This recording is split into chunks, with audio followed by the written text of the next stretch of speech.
Hello, good morning, my dear friends.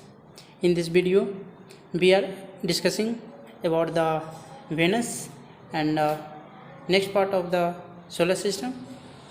Okay. इस video में दोस्तों मैं आप लोग को वेनस के बारे में बताऊंगा, शुक्र के बारे में। ये शुक्र जो ग्रह है इसकी क्या विशेषता है, क्या है, इसे कौन कौन से ग्रह के नाम से जाना जाता है। ओके, जैसे कि शुक्र जो है यह चमकीला ग्रह के नाम से जाना जाता है, चमकीला तारा के नाम से जाना जाता है, सांझ का तारा है, इसे गर्म ग्रह भी कहा जाता है। आप जानते हैं कि सबसे नजदीक मरकरी है, लेकिन वो नजदीक होने के बावजूद भी वो सबसे गर्म नहीं है। ऐसा क्यों?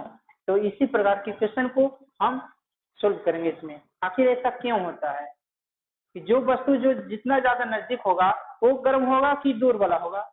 ऐसा क्यों होता है? तो जी हाँ, सबसे ज्यादा ये नजदीक तो बुध है, लेकिन वो गर्म नहीं है। सबसे जो गर्म है हमारे सौरमंडल का कुल ग्रहों में सबसे ज्यादा गर्म है तो वो है शुक्र।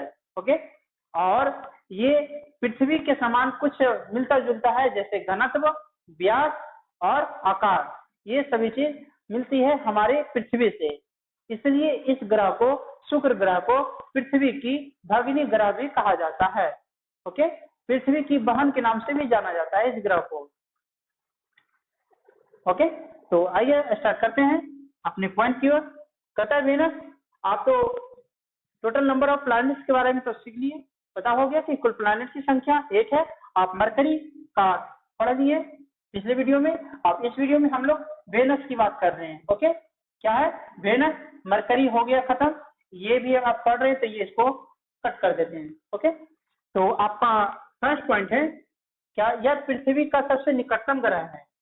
तो सूर्य की बात किया जाए तो सूर्य का बात है सेकंड नंबर पे। ये मैंने यहाँ पे लिखा distance from the sun. Okay, तो ये क्या है, सूर्य के दूरी के अनुसार मैंने यहाँ पे लिखा हूँ, और उसी अनुसार हम यहाँ पे बताते चलेंगे। तो ये तो सूर्य के निकट है, सबसे दूरी पर सेकंड नंबर पे है, और पृथ्वी का सबसे निकटतम ये ग्रह है। देखिए यहाँ पे पृथ्वी आपका है, पृथ्वी यहाँ पे है, और इसके पहले एक वेनस है, इसके बाद में मार्स है। तो निकट कौन होगा? या तो वेनस होगा या तो मार्स होगा, दोनों में से कोई होगा। ऐसा तो नहीं कि मरकरी होगा या फिर जुपिटर होगा, कोई और होगा, ऐसा नहीं है। जब भी होगा तो वेनस या फिर मार्स। लेकिन अब दोनों में बात आती है कौन है सबसे निकट। तो अब देना है कि इसके बीच की दूरी और इसके बीच की दूरी का देख लेना है। जो यहाँ पे सन है, इन दोनों के बीच की दूरी जब पता करेंगे तब देखेंगे कि ये इसके नजदीक ज्यादा आ रहा है। ठीक है, ओके, तो जब मैं आपको इन सभी का डिस्टेंस बताएंगे तब वहां पर भी हम एक बार इसके बारे में बात करेंगे कि सबसे नजदीक कौन है। तो अभी आपको यहाँ पे सिर्फ याद रखना है कि पृथ्वी के सबसे निकटतम ग्रह कौन होगा? वेनस है। पृथ्वी का सबसे निकटतम ग्रह वेनस। जो मुख्य पॉइंट है, मुख्य बिंदु है, आप उसे क्या करेंगे? अंडरलाइन करेंगे। ठीक है, और इसे आप याद भी कीजिए। नेक्स्ट पॉइंट है आपका, यह सबसे चमकीला ग्रह है, सबसे चमकीला ग्रह है, चमकीला ग्रह। ठीक है, और सबसे गर्म ग्रह भी है, सबसे सौरमंडल का सबसे चमकीला ग्रह, brightest planet of the solar system, and that is Venus, hottest planet of our solar system. हमारे सौरमंडल का सबसे गर्म ग्रह कौन है? तो है शुक्र। ओके, आपका आंसर होगा शुक्र। चमकीला ग्रह या गर्म ग्रह का क्वेश्चन आए, आप सीधे करेंगे क्या? शुक्र करेंगे। नहीं कि सबसे अगर गर्म ग्रह है तो निकट तो मरकरी है, ऐसा नहीं है, मरकरी है गर्म, तो आप इसे नजरअंदाज नहीं करेंगे। मैं आपको लास्ट में इसके बारे में बताएंगे कि क्यों ऐसा होता है। ठीक है, और नेक्स्ट पॉइंट है आपका कि इसे पृथ्वी का भगिनी भी कहा जाता है। भगिनी ग्रह क्यों कहा जाता है? इसी के कारण, क्योंकि इसका जो है आकार, घनत्व और व्यास सभी किसके अनुसार है? पृथ्वी के जैसा ही है, समान है। जितना पृथ्वी का उतना इसका भी लगभग मिलता जुलता है, इसलिए इसे पृथ्वी का भगिनी ग्रह भी कहा जाता है। पृथ्वी का भगिनी ग्रह किस ग्रह को कहा जाता है? तो शुक्र को। शुक्र को भगिनी ग्रह कहते हैं, किस ग्रह का? तो पृथ्वी का। क्वेश्चन किस टाइप से पूछा जाएगा? कैसे आता है, अब ये आपको मन में क्रिएट करना है कि क्वेश्चन कैसे कर सकता है, कैसे कोई पूछ सकता है क्वेश्चन। आपको हर तरीका से, हर एंगल से आपको क्वेश्चन कर लेना है मन में, ठीक है। लेकिन किसी भी प्रकार का अगर क्वेश्चन करेंगे, आंसर तो सबका एक ही आ रहा है कि नहीं। कभी क्वेश्चन में ये आ जाएगा तो आंसर ये होगा, कभी क्वेश्चन में आएगा तो आंसर ये होगा। बस यही आपको टोटल उसे क्या करना है, रिमेम्बर कर लेना है अच्छी तरह से। नेक्स्ट पॉइंट है आपका, इसके पास कोई अपना उपग्रह नहीं है, उपग्रह नहीं है, सैटेलाइट नहीं है। जैसा कि मैंने आपको मरकरी में बताया था, मरकरी के पास भी कोई उपग्रह नहीं है। तो आपका ये वेनस भी है, इसके पास भी कोई अपना उपग्रह नहीं है। सैटेलाइट इसके पास भी अपना कोई नहीं है, खुद इसके पास अपना कोई सैटेलाइट नहीं है। तो अब क्वेश्चन होगा इससे कि हमारे सौरमंडल में ऐसे कौन कौन से ग्रह हैं जिसके पास अपना कोई उपग्रह नहीं है। तो आंसर होगा कौन, बुध और शुक्र। तो ऑप्शन में कुछ रहेगा मरकरी एंड मार्स, ऑप्शन में रहेगा मरकरी एंड जुपिटर, ऑप्शन में रहेगा मरकरी या फिर मार्स है यहाँ पे एंड वेनस, और ऑप्शन नेक्स्ट है आपका Mercury and Venus, Mars and Venus, Mercury and Jupiter, Mercury and Mars और मरकरी एंड वेनस। तो ऑप्शन होगा आपका 4th नंबर। आई बात समझ में। हमारे सौरमंडल के कौन कौन से ग्रह के अपना कोई उपग्रह नहीं है, तो Mars, Mercury and Venus. Okay, तो इस प्रकार के क्वेश्चन को आप अच्छी तरह से समझ लीजिएगा, याद कर लीजिएगा। लास्ट वीडियो में मैं आपके लिए एक रिवीजन क्लास लेकर आऊंगा, ऑब्जेक्टिव टाइप क्वेश्चन होगा, उसमें किसी में ऑब्जेक्टिव या फिर ऑप्शन रह भी सकता है और नहीं भी रह सकता है, जैसा क्वेश्चन होगा वैसा आंसर होगा। लास्ट वीडियो में मैं आप लोग के लिए ऑब्जेक्टिव टाइप का क्वेश्चन लेकर आऊंगा, बहुत इंटरेस्टिंग होगा।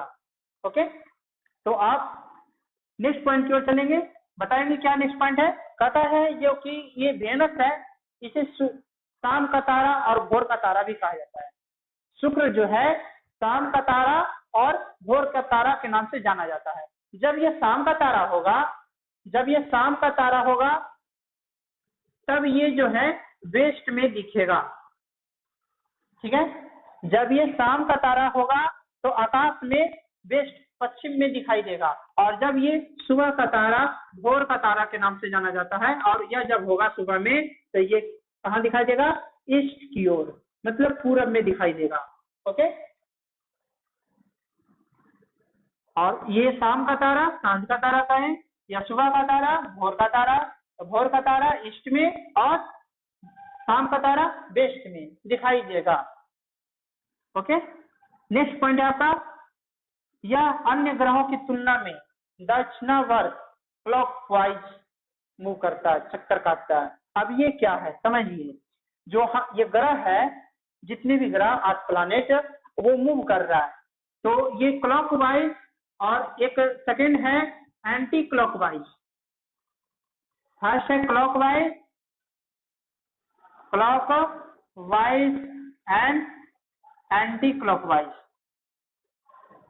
ये दो टाइप का मूव करते हैं हमारे सभी planet, clockwise and anti clockwise. तो देखिए एकमात्र शुक्र जो ग्रह है ये सिर्फ मूव करता है क्लॉकवाइज में, बाकी जितने भी प्लैनेट्स हैं वेनस को छोड़ के जितने भी हैं सभी के सभी एंटी क्लॉकवाइज में, एंटी क्लॉकवाइज की ओर मूव करते हैं। अब ये क्या है देखिए, अब ये घड़ी से रिलेटेड है। घड़ी क्या है, हमारा घड़ी चल रहा है, ये इस साइड की ओर चल रहा है, ठीक है, ऐसे चल रहा है, तो ये आपका क्या है, क्लॉकवाइज है।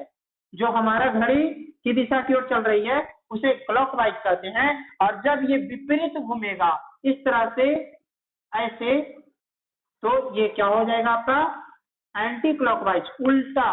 तो जितने भी ग्रह हैं वेनस को छोड़कर वो सभी क्या करते हैं, एंटी क्लॉकवाइज में उल्टा घूमते हैं। ओके, हमारी पृथ्वी भी ये एंटी क्लॉकवाइज में घूमती है। ओके, और एकमात्र ग्रह है आपका क्लॉकवाइज के रूप में घूमने वाला, वो है वेनस। शुक्र जो कि किस रूप में घूमता है, क्लॉकवाइज, घड़ी की दिशा की ओर। हमारी बात समझ में।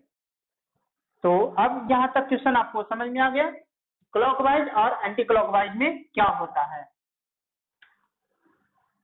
तो अब ये आपको समझ में आ गया कि जो सभी ग्रह हैं किस डायरेक्शन की ओर घूमते हैं कैसे। और मैं आपको नेक्स्ट पॉइंट की ओर ले चलता हूँ कि सबसे गर्म ग्रह बुध नहीं है शुक्र है, क्यों? आखिर अगर ये नहीं होगा तो इसके बाद नंबर इसी का आता है। सबसे पहला चीज बताइए, अगर ये नहीं होगा तो कौन है? अब ये है, तो अब ये नहीं है तो चलिए सबसे गर्म है कौन? वेनस। आखिर क्यों है ऐसा, क्यों होता है? देखिए क्यों होता है, जैसे ये जो मरकरी है सन से, ये सन है, ये सभी को लाइट दे रहा है, ठीक है। जितने भी प्लानेट हैं 8 के 8 को सभी को मिल रहा है, लाइट मिल रहा है और साथ में क्या मिल रहा है? हीट मिल रहा है। सभी को लाइट प्लस हीट मिल रही सभी को। तो ये जितने भी प्लानेट हैं सभी ये ग्रहण कर रहे हैं और सभी छोड़ भी देते हैं। लाइट आता है क्या पकड़ के रखते हैं? लाइट को पकड़ के रख सकते हैं? नहीं, वो खत्म हो गया। रात हो जाती तो लाइट खत्म हो गई तब ना, लाइट नहीं रहती तब रात हो गई। और साथ साथ में हीट भी चला जाता है। अगर दिन को हमें गर्म लगती है हम लोग को, तो रात को कभी देखते फील करते हैं ठंडा है, बहुत अच्छा लग रहा है। तो मतलब क्या समझे कि लाइट के साथ साथ में हीट भी चला गया तब ठंड होती है। लेकिन सभी ग्रह हीट नहीं छोड़ते हैं। ये जो वेनस देख रहे हैं वो लाइट तो छोड़ देता है लेकिन हीट को नहीं छोड़ता है, वो अपने अंदर रखे रहता है एकदम। जैसे कि आप अभी ये अचार बनाने का सीजन है, आम का अचार बनाते हैं तो क्या करते हैं? देखिए बस सिंपल से एग्जांपल है, घर में अचार बनाते हैं मम्मी ये सब, तो क्या करते हैं किसी के बुझान में इसको बना देते हैं और रख देते हैं और इसे क्या करते हैं? धूप में रख देते हैं।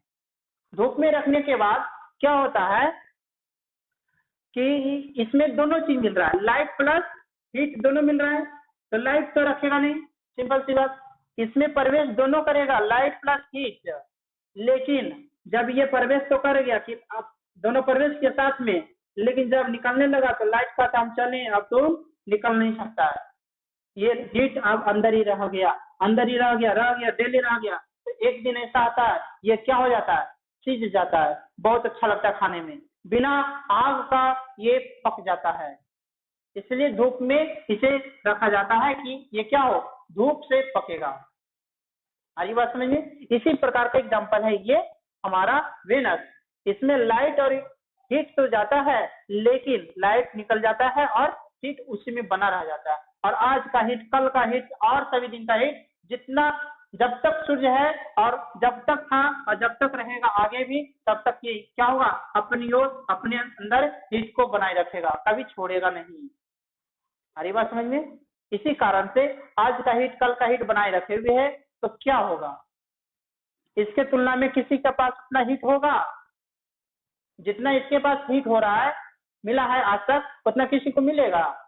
नहीं मिलेगा। इसलिए क्या है? सबसे गर्म ग्रह। ये सभी तो क्या कर दिया? मिला छोड़ दिया, मिला छोड़ दिया, तो क्या हो गया? ये गर्म नहीं है। और देखिए मैंने आपको बुध में बताया ना कि जितना ये गर्म है दिन में जितना ज्यादा गर्म है, रात में उतना ही ज्यादा क्या होगा? ठंड हो गई। लेकिन ऐसा क्या वेनस में होगा? नहीं होगा। दिन रात वो क्या है? गर्म बनाए रखेगा, क्योंकि वो अपना हीट तो छोड़ा नहीं, और जब तक हीट को छोड़ेगा नहीं तब तक वो ठंड होगा नहीं। इसलिए वेनस जो है सबसे गर्म ग्रह, और वो हमेशा गर्म ग्रह है 24 आवर, कभी भी वो ठंड होने का नाम नहीं लेगा। ओके, मुझे उम्मीद है आपको अच्छी तरह समझ में आ गया कि ये गर्म ग्रह बुध नहीं, क्या है? शुक्र है। नजदीक होने के बाद भी बुध नहीं है गर्म। आखिर ऐसा क्यों? कमेंट करके बताइएगा, क्या आपको समझ में आया? ओके, तो नेक्स्ट वीडियो में हम लोग पृथ्वी के बारे में बात करेंगे।